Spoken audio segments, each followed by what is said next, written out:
Oi, oi, pessoal! Sejam bem-vindos e bem-vindas ao vídeo dessa semana aqui no canal. E o vídeo de hoje é sobre amor.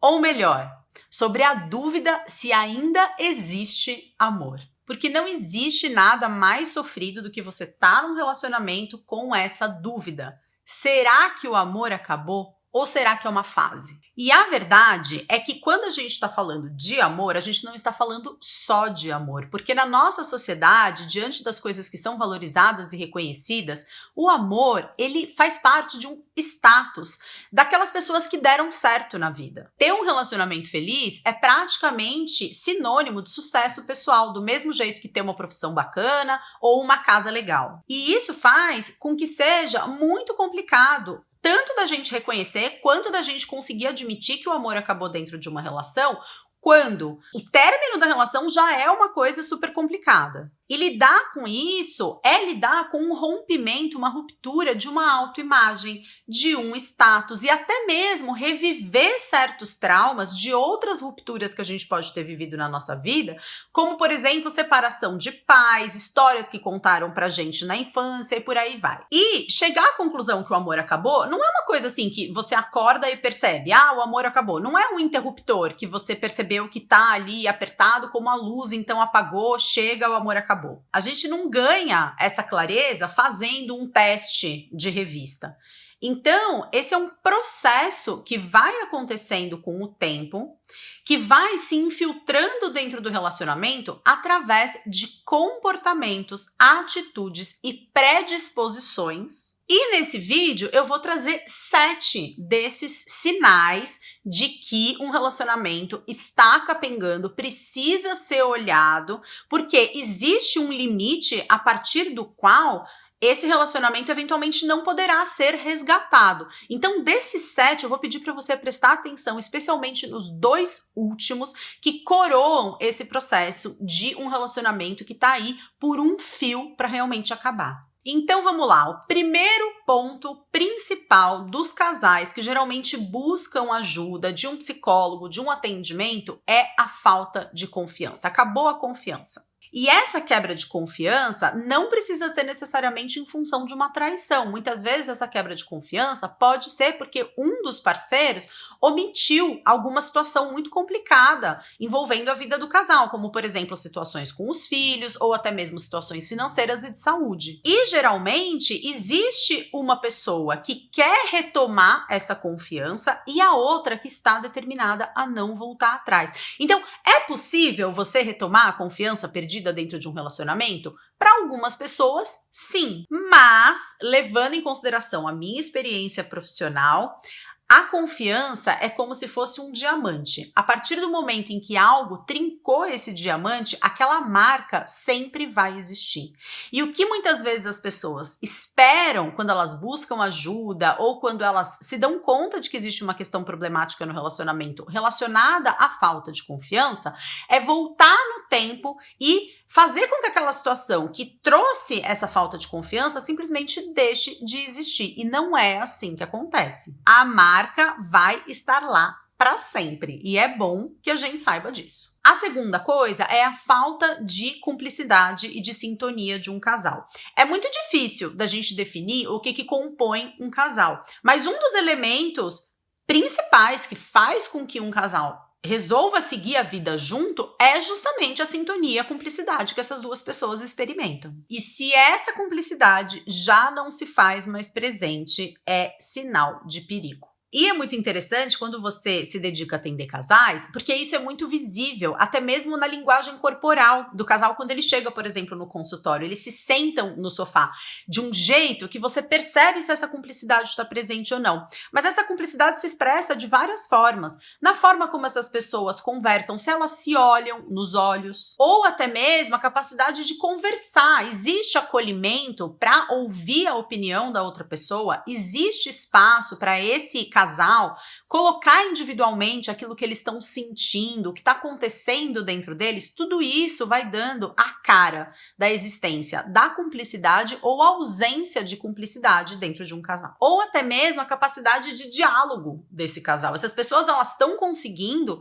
conversar, elas estão conseguindo abrir espaço para acolher o que o outro está dizendo. Existe uma conversa na qual eu falo, você me escuta, depois você fala, eu te escuto. Existe esse comprometimento em eu saber o que se passa no universo do outro e o outro saber o que se passa no meu universo, ou essas duas pessoas elas estão vivendo a vida dentro cada um da sua bolha, e em alguns momentos essa bolha se toca. O terceiro ponto é a visão negativa do parceiro. Porque é aquilo, quando a gente começa um relacionamento, a gente só tem estrelinhas e corações nos olhos. Todas as vezes que a gente vai falar da pessoa com quem a gente está se relacionando, é sempre de uma forma muito positiva, muito encantada. E é claro que essa visão do começo do relacionamento é cheia de projeções, é cheia de fantasias que com o tempo vão caindo por terra. Você vai entrando em contato com quem aquela pessoa é de verdade. Mas se quando você fala do seu parceiro ou da sua parceira nos dias atuais é sempre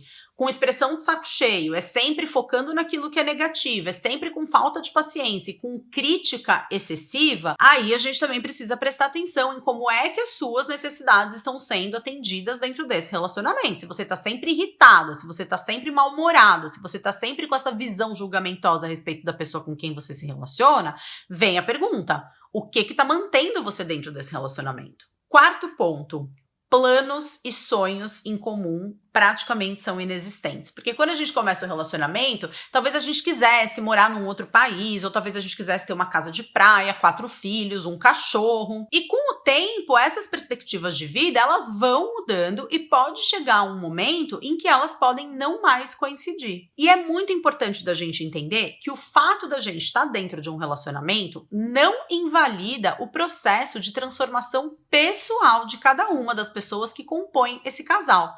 Ou seja, você vai ter um processo de transformação individual e o seu parceiro ou a sua parceira também vai ter esse processo de transformação individual. E se os 3 elementos anteriores que eu disse estiverem presentes de alguma forma, pode ser que esse processo de transformação, até pela falta de sintonia, não esteja acontecendo na mesma direção. É como se de repente vocês virassem 2 linhas paralelas que seguem na mesma direção, mas não se tocam mais.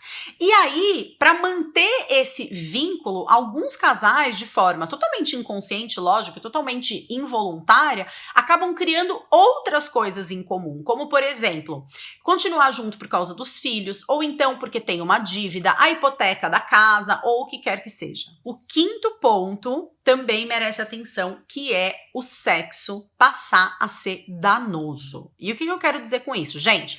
O sexo dentro de um relacionamento é para ser um momento de integração e de união do casal. Isso não significa que casais não podem ter uma mudança na frequência sexual. Ou porque, sei lá, um filho nasceu e tá tendo um momento de adaptação a uma nova rotina, ou porque existe realmente um comprometimento físico que inviabiliza a experimentação de uma vida sexual prazerosa. Mas o que eu quero chamar de sexo danoso? O sexo danoso é aquele que passa a ser moeda de troca dentro do relacionamento. Ou seja, se eu tô feliz com você, a gente transa. Se você me decepciona, eu faço jejum sexual. Ou até mesmo ele se tornou danoso porque um dos parceiros está insatisfeito com a frequência sexual ou com a qualidade desse encontro sexual e começa a pressionar, começa a exigir, e o outro parceiro passa a se sentir mal com isso. Ou seja, se o sexo não está sendo prazeroso e atendendo a necessidade de bem-estar individual de cada uma das pessoas que compõem esse casal,